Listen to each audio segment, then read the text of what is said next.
Welcome to the Columbus Metropolitan Club. I'm Eddie Pauline, a member of CMC's Board of Trustees, and serve as Ohio State's Director of Economic Engagement. I think I'm allowed to be here today, but if not, hopefully you can cover for me. CMC is pleased to present today's forum, Higher Education, Charting New Paths to Jobs. It is sponsored by INOACAN and the Association of Independent Colleges and Universities of Ohio. Each are represented here today by many friends and associates. Won't you please help me thank them?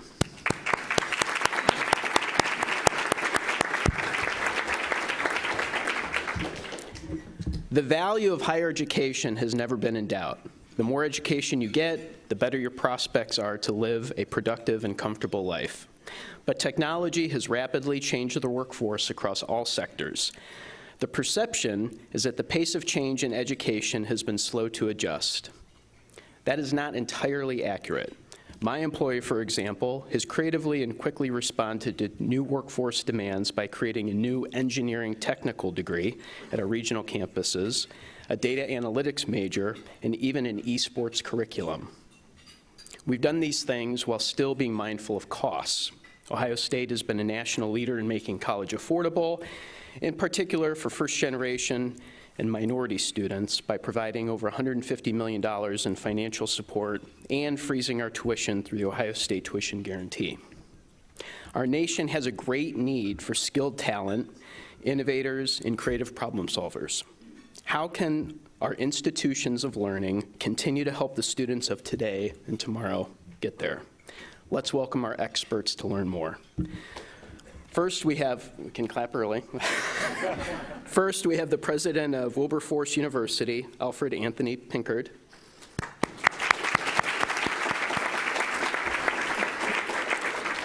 Otterbein University's president, John Comerford. The founding president of Ohio Excels, Lisa Gray. And our host, journalist at WCBE 90.5, Allison Holm. Allison, the stage is yours. All right. Well, it's always exciting to be at Columbus Metropolitan Club. It's a little unusual to be up here and not over at the media table and be up here where everyone can see me. But it's an exciting panel that we have here today and a very interesting topic.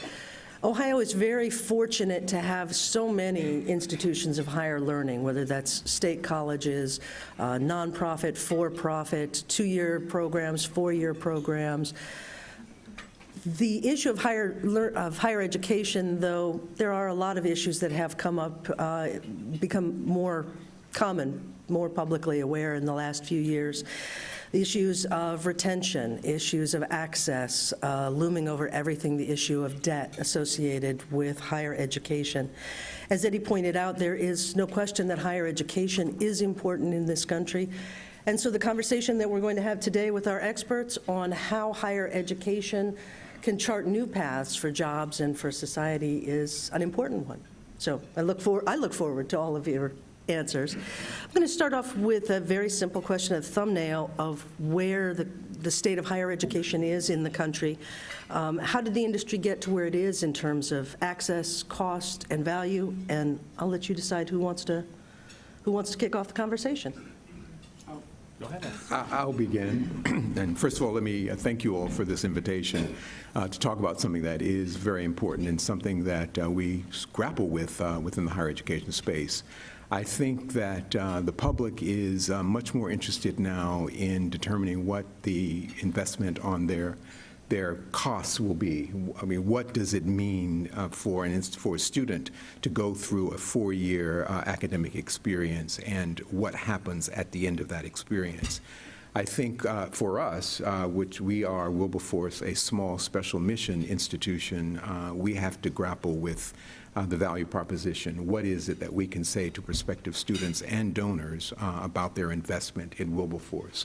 And over the last several years, we've been involved in intentional conversations about our value proposition. And I don't think that it is something that the public should be afraid of or ashamed of in terms of asking, what can you do for a prospective student?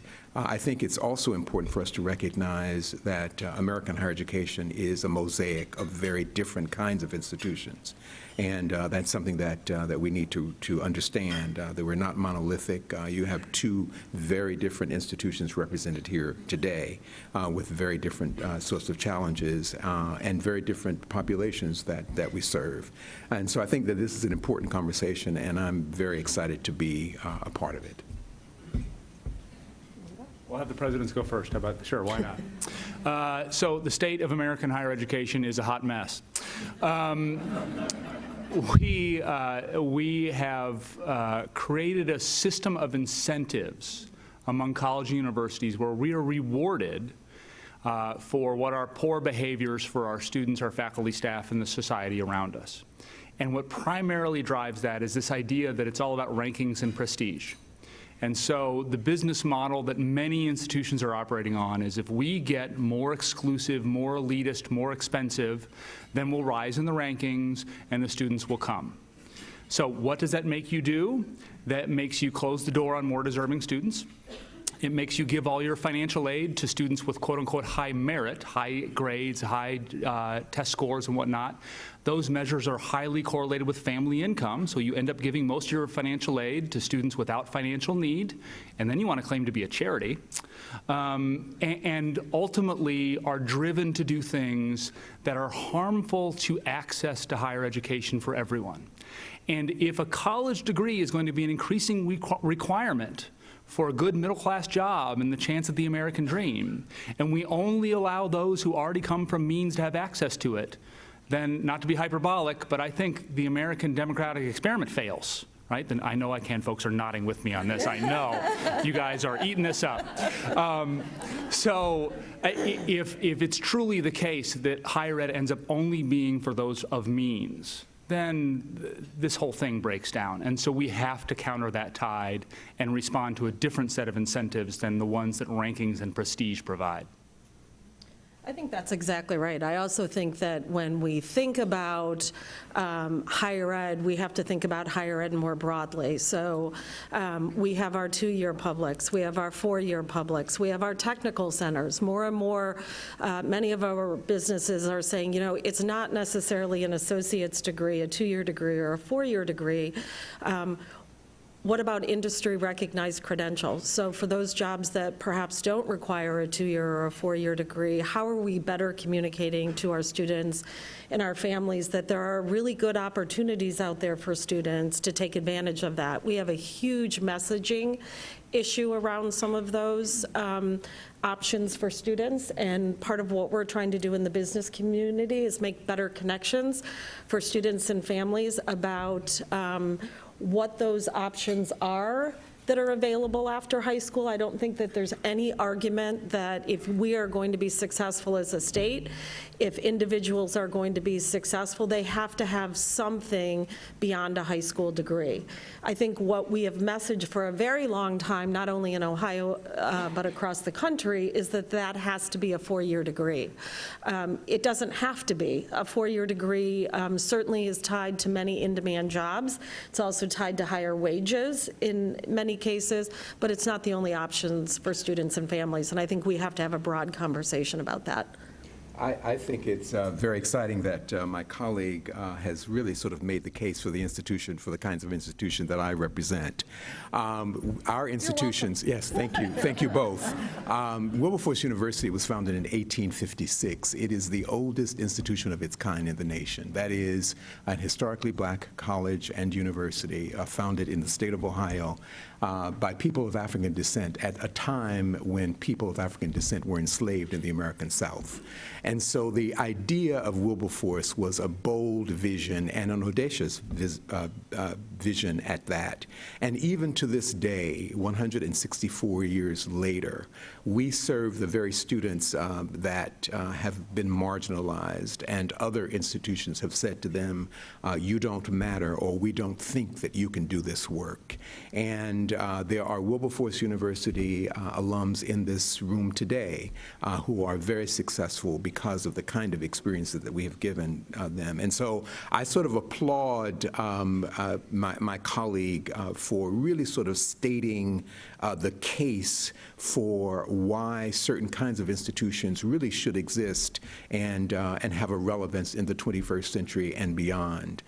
We too have taken on the task of determining what a college to career trajectory should look like for our graduates. And in fact, recently announced a significant investment in our time-honored co-op program. It's a program that was founded in 1964, one of the very first of its kind at a historically black college at Wilberforce. And we are reimagining that for the 21st century so that our students can, in fact, do, Lisa, what you say an institution should be able to do for its students, and that is give them an experience, a collegiate experience that also prepares them to walk out into the workplace and get a job in their area of interest and become really contributing citizens. So thank you all. Let me follow up and ask on that for all three of you, some of the real world ways that your institutions and your organizations are broadening those access points, strengthening that pipeline to higher education and to the benefit of not only the students, but all of the rest of us as well. So I'll jump in here and then let others talk. So Ohio Excels isn't just looking at what happens once a student is in high school or ready to go on to that next step. We are actually looking at what are we doing to make sure that more of our little ones are coming into kindergarten prepared. How do we make sure kids are reading at grade level by the time they leave elementary school? What are the knowledge and skills and experiences that students have had while they're in high school to set them up for that next step in their life? I will say, as the mother of 4 boys, I often hear people talk about, well, sending your child to college or something is, to broaden their horizons. Well, I'm fine if my kids' horizons are broadened as long as they have a job at the end of it. Absolutely. And so, because they're not living in my basement. So we really need to have an eye towards what is it that the student wants and what experience is going to help the student get there. We are really trying to work with the business community to have more partnerships, more co-ops, more mentorships. I know that you're doing that with Chase and others. I'm going to just take a point of privilege. Ahmed, will you stand up? So Ahmed is our intern from Columbus Alternative High School. So he has been working with us since October, doing a great job. We also have an intern from Ohio State. So if you are an organization or a business and you don't have interns or co-ops, I would encourage you to start thinking about that, because it is not only a way to help students figure out what they want to do, it's also a way for them to figure out what they don't want to do. Don't talk to Ahmed about that because it could get ugly. But, we need to give students these experiences so when they start their post-secondary degree or their next steps, that they're not going into it without any idea of what that future might look like for them.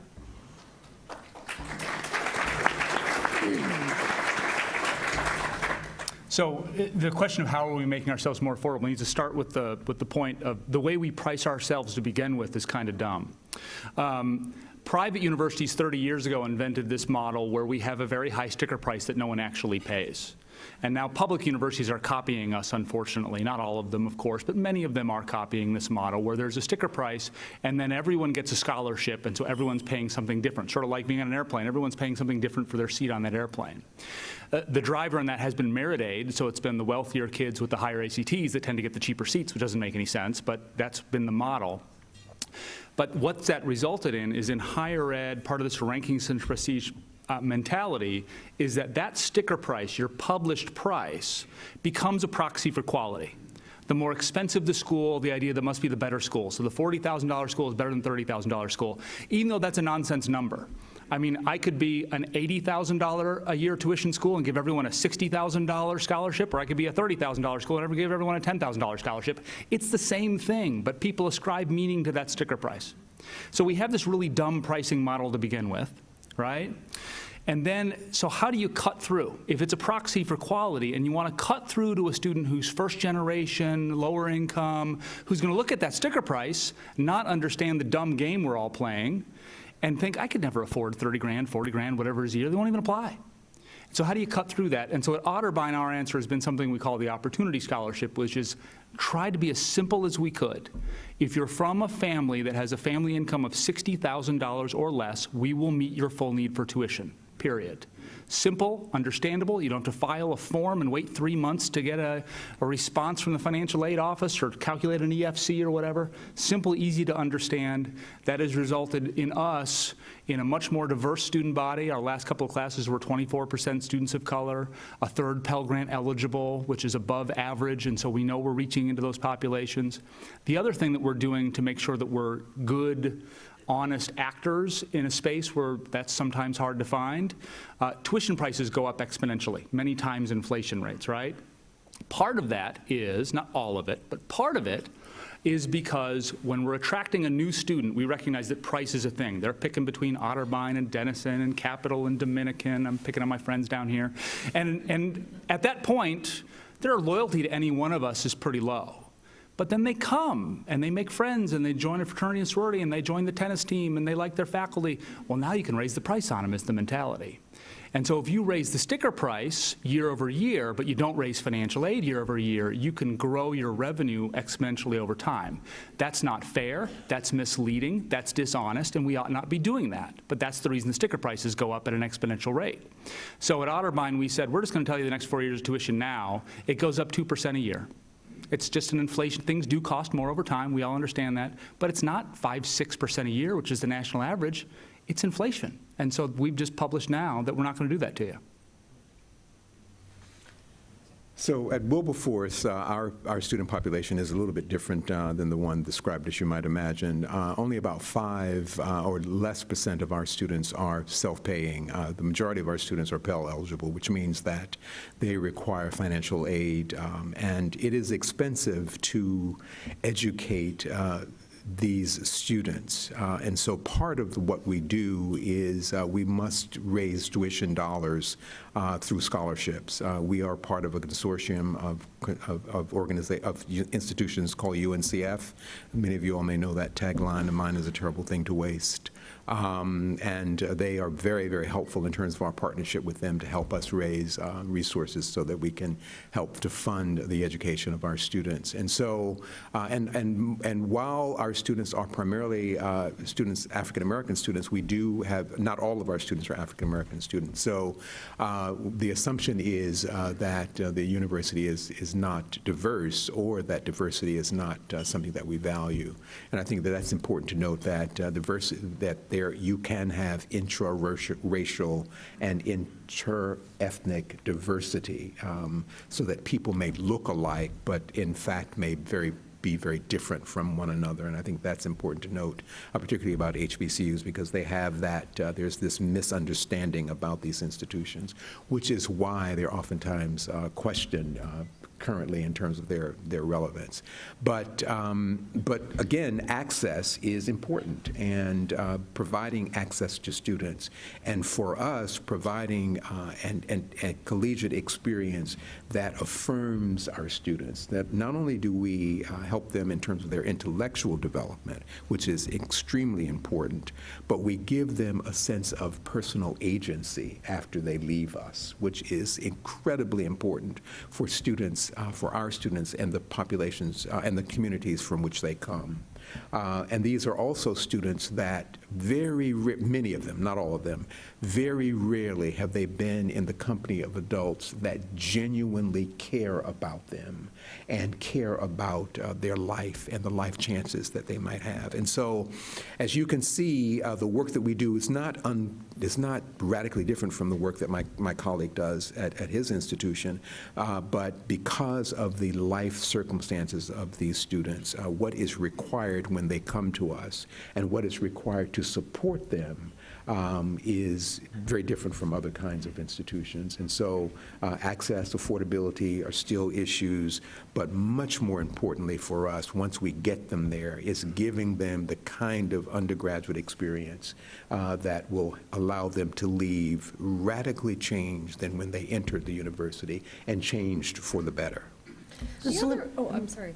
One of the things that I would add is, we've been talking about what is typically thought of as your traditional college student, somebody that leaves high school and immediately goes on to post-secondary. But we have a real issue in the state of Ohio about looking at what is often thought of as our non-traditional students, who actually, by the numbers, are probably more the traditional students than they used to be. But we have a tremendous number of Ohioans between the ages of 25 and 64 who need to come back and get something beyond what they have. And so, while we think about these traditional models and we need to keep making sure that we have more and more of our students accessing and being able to afford these models, we have to think about higher ed more broadly. And so, we have our traditional institutions, we have online institutions. I think WGU is here somewhere. I know that a lot of the higher ed institutions are providing more online learning. As of yesterday, almost all online learning. So we may see more of that coming out of these next few weeks. But I think we can't forget about the fact that we have an attainment rate problem in the state. We are one of the lowest states in terms of the number of Ohioans with some sort of post-secondary degree or credential. We're at about 45%. We know, based on what the economists are telling us, we have to get to about 65%. So we have to think about post-secondary differently than just the traditional 18-year-old who's living in the dorm. Well, and let me ask about, have you all respond to that too, because access is one component of value in higher education.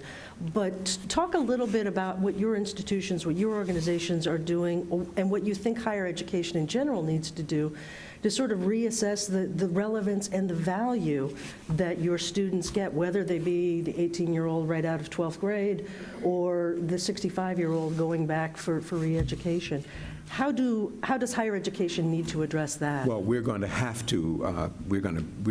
We are being forced to address that, because since World War II, there's been an increasing, a decrease in the number of high school ready students to go to colleges and universities. And so many of us will be forced to, as Lisa has suggested, expand the potential pool for our students. And the working adult is certainly a population that we will all be looking at.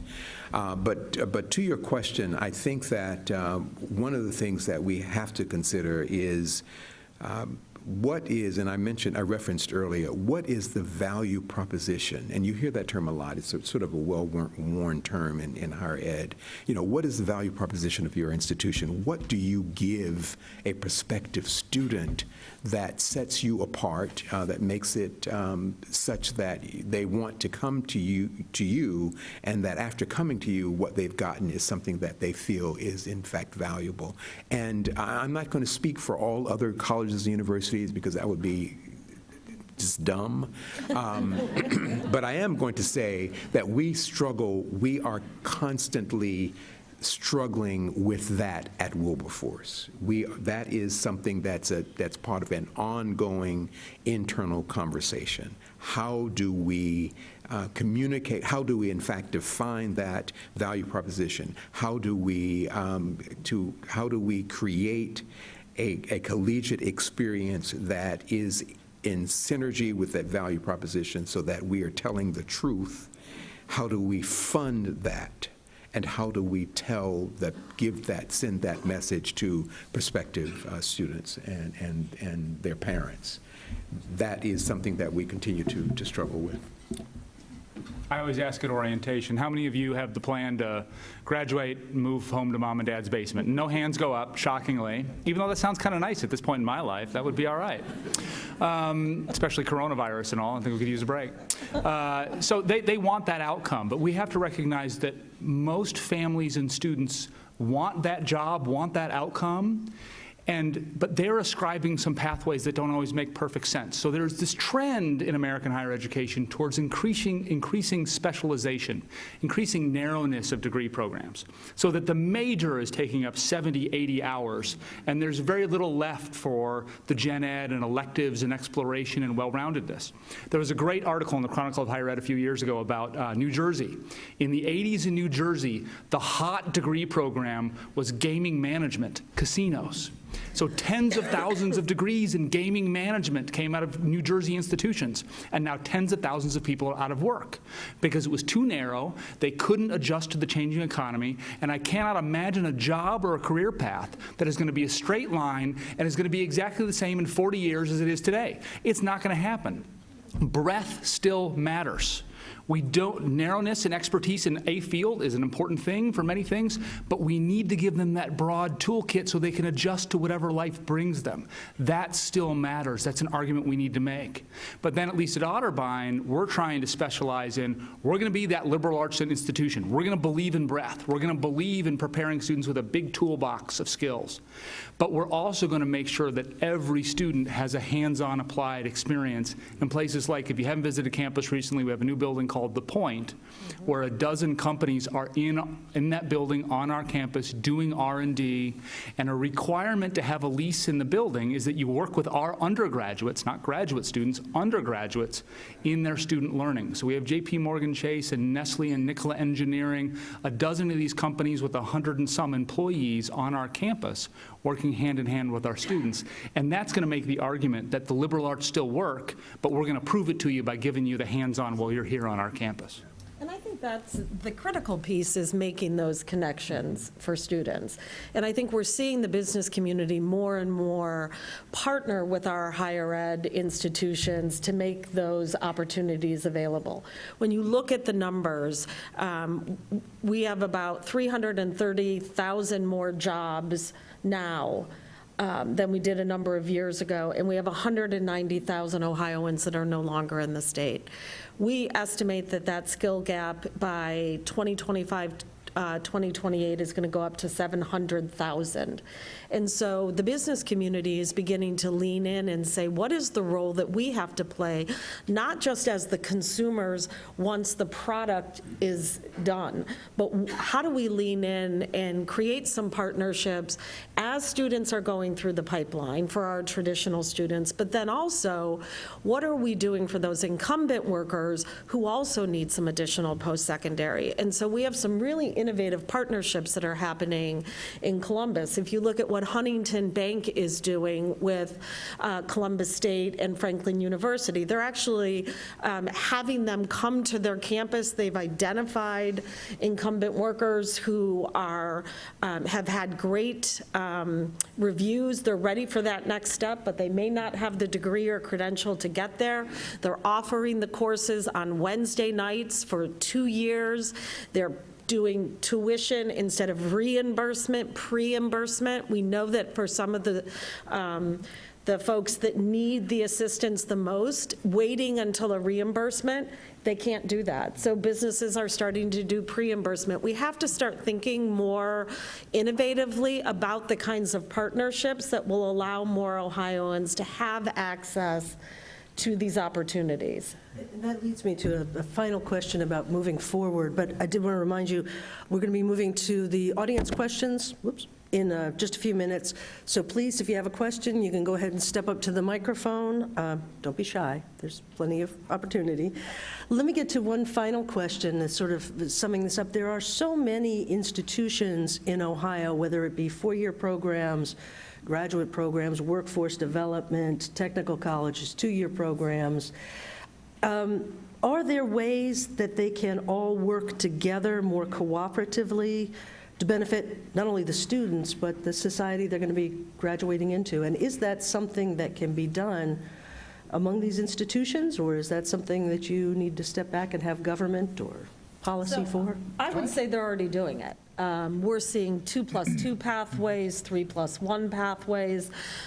So you may start at, Columbus State and then go on to Otterbein, or start at Columbus State and go on to Wilberforce or OU or wherever that might be. So I think we're seeing more and more innovation and partnerships. I think we're seeing more of those partnerships when you look at what we're doing with the College Credit Plus in our high schools. Our colleges and universities are partnering with our high schools to give our students more access while they're still in high school. So I think that there is more innovation happening in this space than perhaps people are aware of. And then if you look at the career tech and the tech centers, some of the really interesting partnerships that are happening in that space as well. So I would agree. I think that there's an assumption that we are in competition, and there is some degree of that, but I think you're absolutely right. We have learned to partner and to be collaborative, and because we recognize that that kind of collaboration between institutions and among institutions allows for a much fuller and richer experience for our students. And so I think Lisa's absolutely right. There are a lot of collaborations and partnerships that are going on.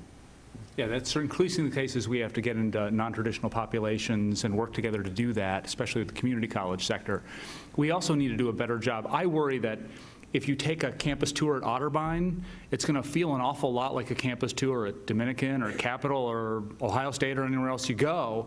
And what I really want when students make their choice, I want them to make the choice because of institution's distinctiveness, right? Not based on rankings and prestige and these things. It's about match. When I was in graduate school, I was on a Lumina Foundation grant where we studied student migration patterns in Western states, which is just as exciting as it sounds. But part of that research was how do students and their families, in traditional age anyway, make these choices? And the answer from 50 years of research is there is no rhyme or reason, there is no logic at all. It is because I had a nice tour guide and it was a sunny day and people seemed friendly. Okay, this is not a great way to make this life-changing choice. It's just not. And although we have wonderful tour guides. So we need them to understand how we're different from one another, that the strength of the higher education system that we have is in its diversity, that we are different types of institutions, and you need to find your match. And so you got to break the mentality that this school is better than that school. What a stupid way to think about schools. No, this school is different from that school.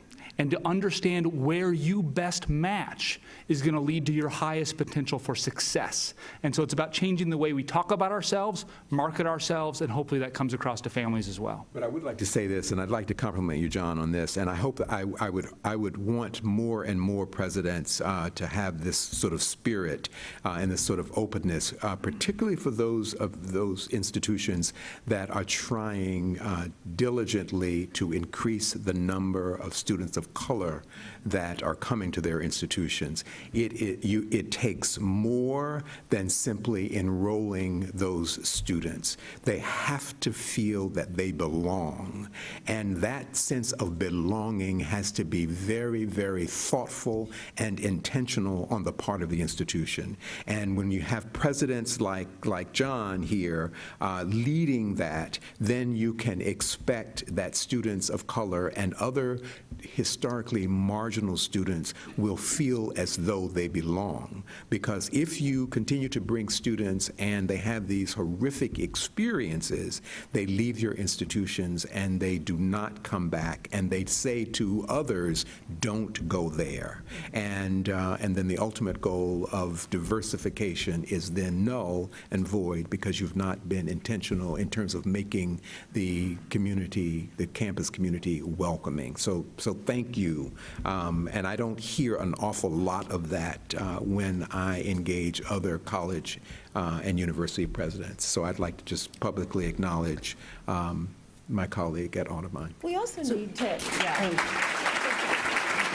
So on that note of agreement, we are going to turn to the public and questions. It is the CMC's tradition to take audience questions, and a great tradition.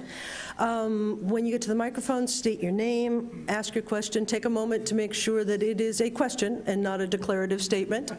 Let's get started. First question? Good afternoon. My name is Steve Miller. I'm the Area Development Director for United Negro College Fund and a non-traditional graduate of Wilberforce University.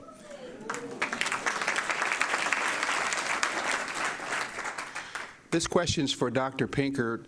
Dr. Pinkert, could you be more specific in sharing information with this audience about the work that United Negro College Fund is doing by providing funds to any student to attend any college that is accredited, not just a historically black college, and why the internships and co-ops that you are doing and UNCF is doing are so important to help increase workforce diversity? So absolutely. So many of you, as I mentioned earlier, are familiar with the phrase, the mind is a terrible thing to waste, but a wonderful thing to invest in.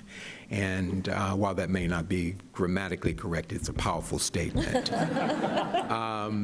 But that's the UNCF, the United Negro College Fund, which was founded in 1944, actually. So it's just celebrated its 75th year.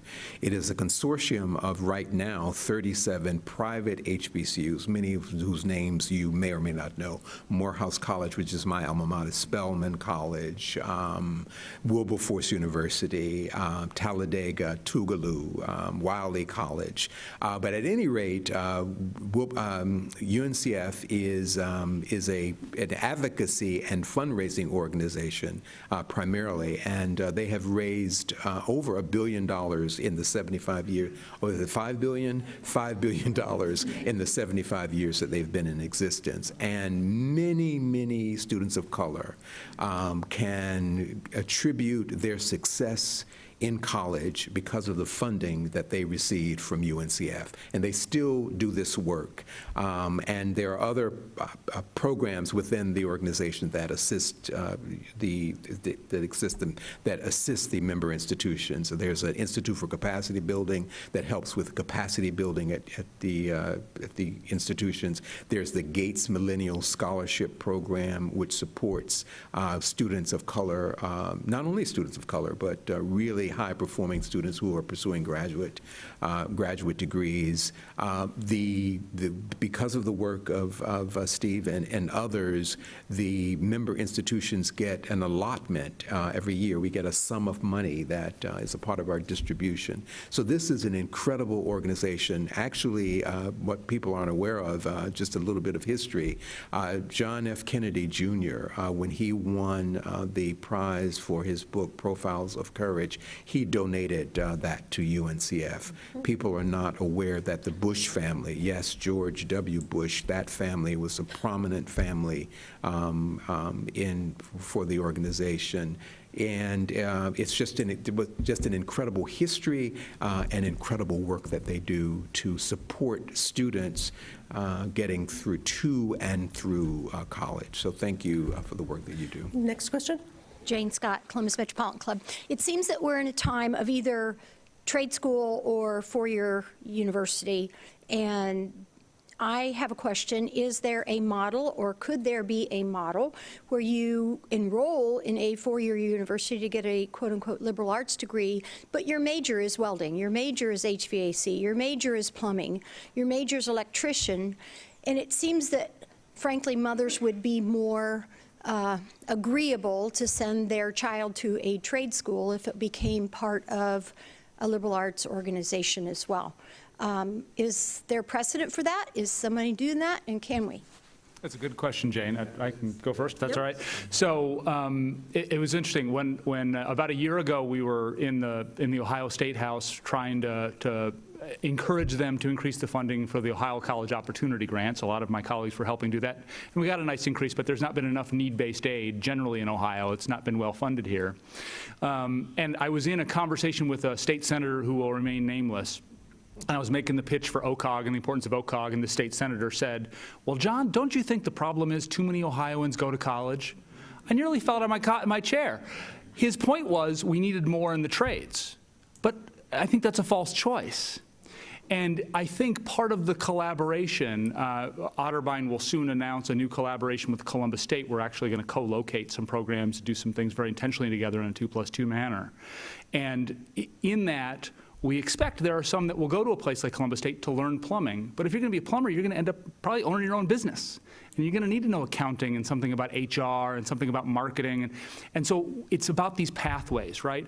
I don't expect that Otterbein is ever going to offer plumbing as a major. I don't think that's in our bailiwick as a liberal arts college. But for the schools that do, we ought to be connected to create a pipeline pathway so that those students can end up with an appropriate either courses, certifications, degrees, any level of education they need to be able to fully leverage their skills and abilities. And to piggyback on that, I think that there's a real misperception about students that go into our career tech centers while they're still in high school and what happens when they're done.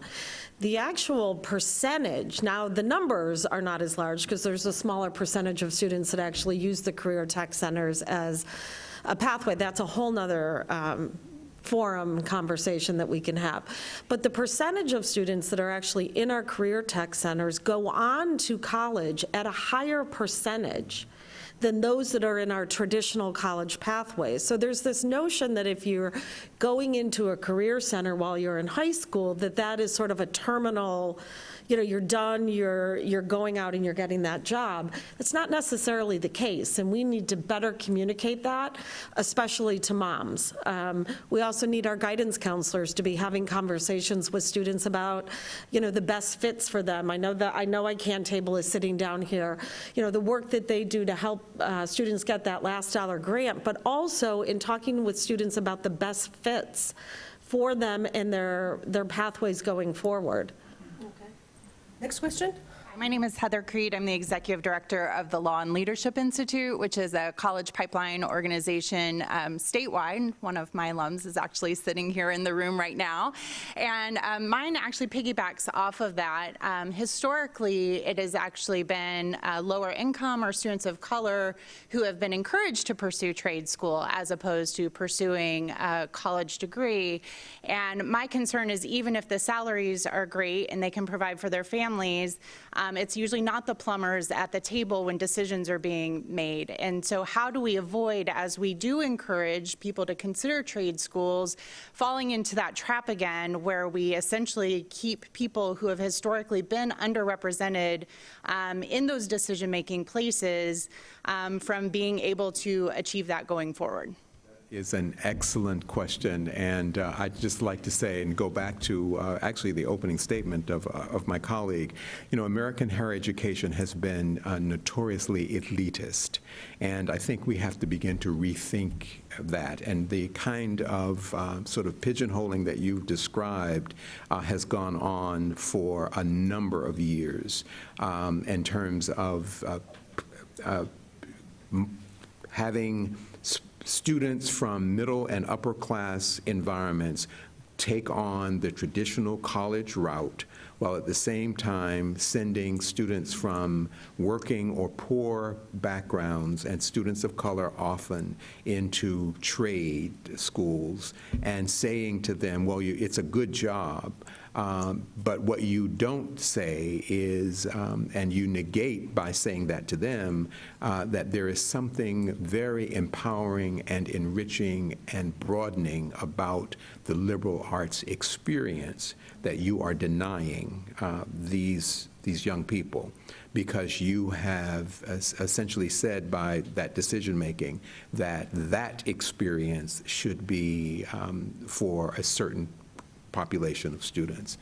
And how we begin to unravel and recraft that message is, I think, one of the compelling challenges for higher education, and particularly as you, those of you who are in higher education, will sit in front of a student of color and help to mold the future for that student. You are going to have to untrain and undo many of the deeply ingrained notions that we have all grown up with in terms of that. I remember as a young, just a personal privilege, just to underscore that, I remember as a child growing up, I grew up between Miami, Florida and New York City.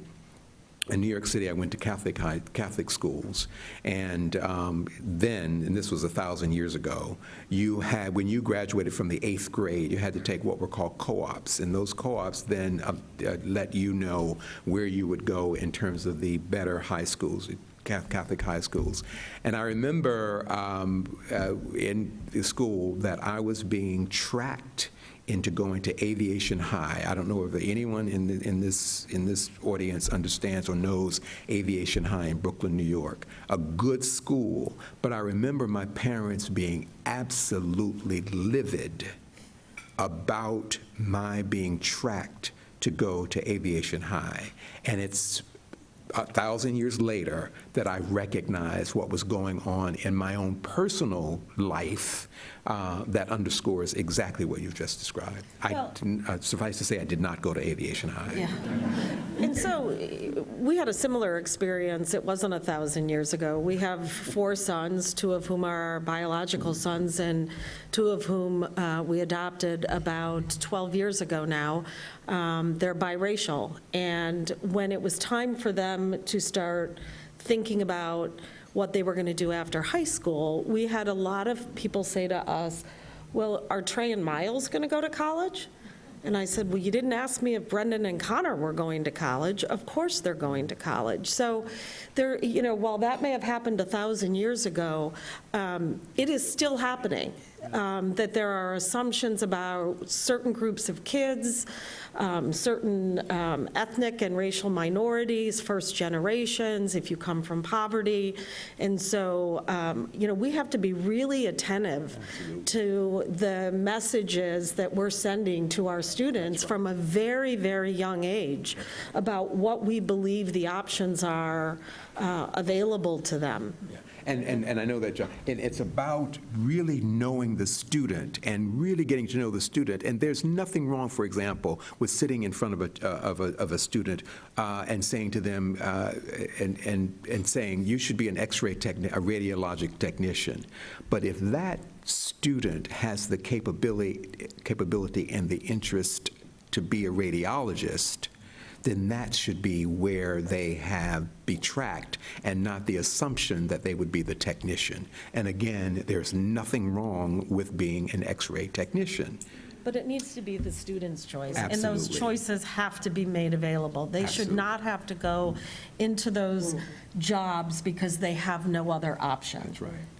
I think to hit we have a few more questions. Let's go and go for the next one. Hi there, I'm Andrea Applegate with Applegate Talent Strategies. It's said that the best anti-poverty program is a job, and we've been talking about higher education, so that implies that the job that we're going for is a middle class or better employment. Dr. Comerford, I appreciate you pulling the curtain back on how pricing goes and tuition and all of the tricks that are employed to make college look different than it really is. But on the other side of this equation, so we're talking about the value proposition for students and families and people coming into the system. What about on the back end? How do we inform employers about the idea of what a good college is? Because many times when hiring managers or HR professionals are looking at resumes, they're looking at the college to see, is it a brand name college? So what are your thoughts about that? Well, so there's a couple of thoughts here. One is that we, and I say we because the colleges own our accrediting associations, they're membership organizations. And over the years, starting about 15 years or so ago, we began to accredit junk. You picked up by now, I'm sort of a blunt person, right? There are for-profits and non-for-profits who have a very transactional, even predatory view of revenue development and how they treat students. And so because we failed in our accrediting organizations to get this right, it is now employers that are figuring this out. And I think they're doing a pretty good job so far of understanding the difference in a degree from this institution and a degree from that institution. I think employers are figuring it out because we didn't. And so that's a very important, I think, step that will continue. We need to be sure that we're able to assess outcome in a way that measures helping each student meet their goal, right? And so it's hard to measure that exactly because it's not exactly income, right? If you want to be a teacher, you're probably never going to get rich, but you might be a great teacher and that's your life love and whatever, so it's not about income.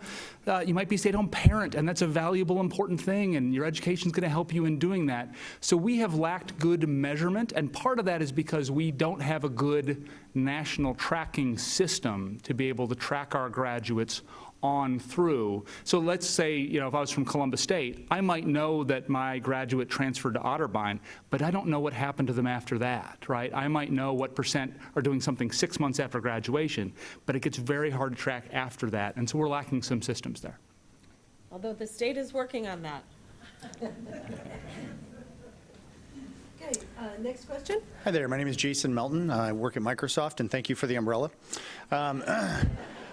Could each of you, or one or two of you, briefly paint us a picture of what you see the higher education experience looking like in 10 or 20 years? So I can start. There are those prognosticators who will say there won't be college campuses anymore. This will all go online. I guess only if the coronavirus is really bad will that be the case. I still see, and we're betting Otterbein's future on it, that your traditional age population is still going to want to go to college. I don't see them choosing between Otterbein and the University of Phoenix. I think, though, your adult learners, graduate students, those who need different types of schedules are not ever going to be able to adapt to our permanent sort of full-time day sort of schedules. And so you're going to see a lot more ability to do that. I also think that the shrinking number of 18-year-olds, traditional age populations, is going to force, I hope, institutions to stop playing the rankings and prestige game because there won't be enough 18-year-olds with 30 ACTs to go around. And so it's going to force institutions to turn around and do the right thing, I hope. I would agree. Yeah, it's going to be, absolutely. I think we're going to see more and more options for students. I think we're going to see more students accessing college and post-secondary when they're ready. So if that's at the high school level, I think we're going to see a college credit plus grow. I don't think we're going to see that shrinking.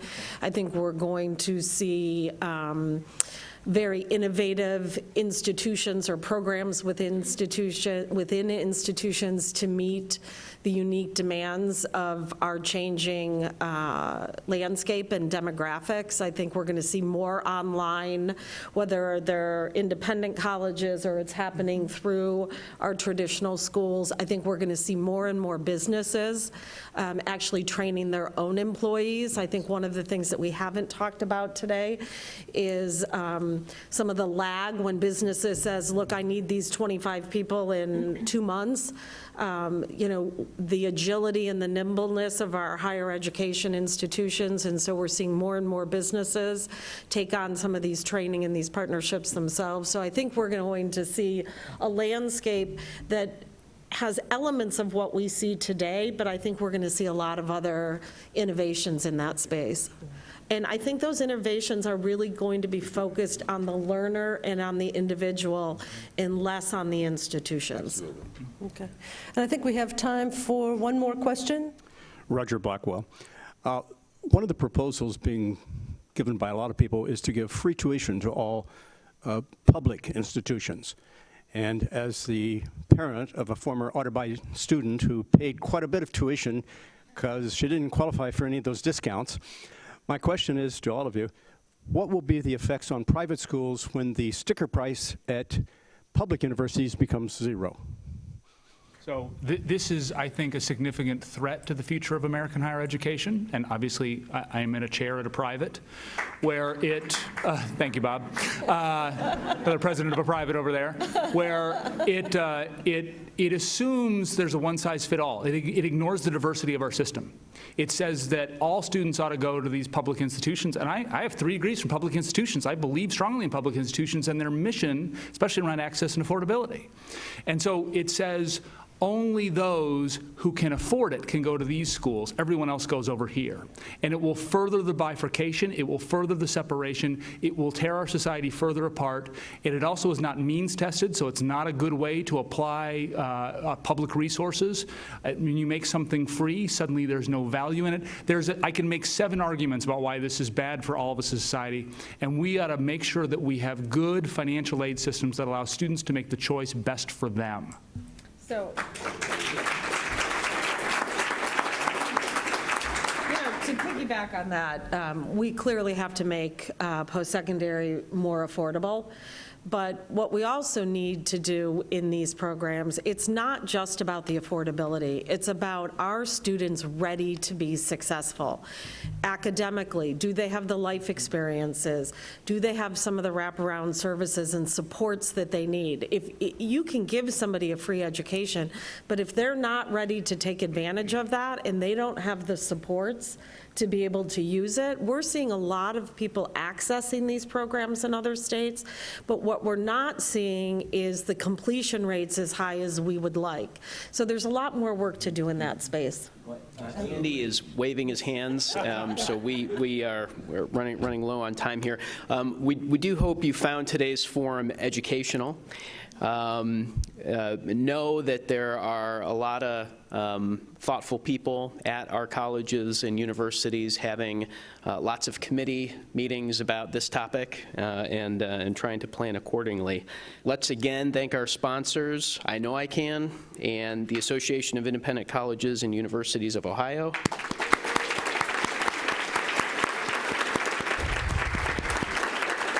And I do want to point out and recognize that we do have a variety of current and former university and college presidents in the audience today. So if you just want to sort of stand real quick so we can acknowledge you. I see Dr. Aludo and Ohio Dominican and Beth Paul.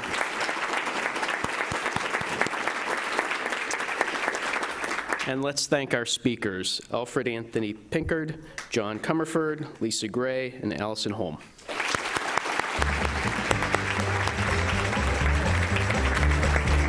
Thank you for coming, and see you next week.